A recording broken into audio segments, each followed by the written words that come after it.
हैन अब एक्सपेक्ट गरिरहेको थियो होला मर्छ सी विल डाई सी गना डाई भनेर फक नो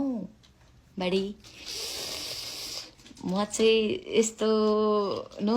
आम चिल गर्ल हैन अब लास्ट बचाएर स्ट्रङ गर्ल हैन लास्टले लास्ट बचाउनु भन्छ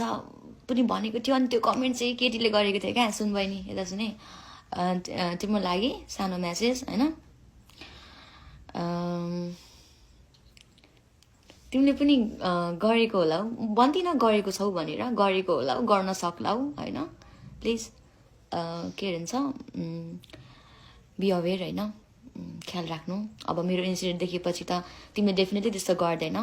यो चाहिँ एउटा चेतनामूलक नै भयो मेरो यो जुन भिडियो बाहिर आयो त्यसले चाहिँ आई होप सबैजना खुसी हुनुहुन्छ होला हैन अनि म के भन्छु भनेर आएको थिएँ मैले बिर्सेँ क्या के बोल्दैछु मलाई के थाहा छैन तर म यति कुरा चाहिँ भन्छु फेक अकाउन्टहरू धेरै क्रिएट भएको छ मेरो अहिले हैन पहिलादेखि हुन्थ्यो तर पहिलाको भिडियो मेरो पहिला मेरो मैले जुन भोइसमा म भिडियो बनाउने गर्थेँ हैन त्यो डाइरेक्टली कसैलाई म के रे डेडिकेट गरेर बनाउँदिन थिएँ त्यो भिडियोहरू चाहिँ अहिले जाँदैछ हैन मेरो फेक आइडी बनाएर म के भन्छ म भएर चाहिँ यस्तो प्लिज म त्यस्तो त्यो के रे विचारा भन्ने टाइपको छैन है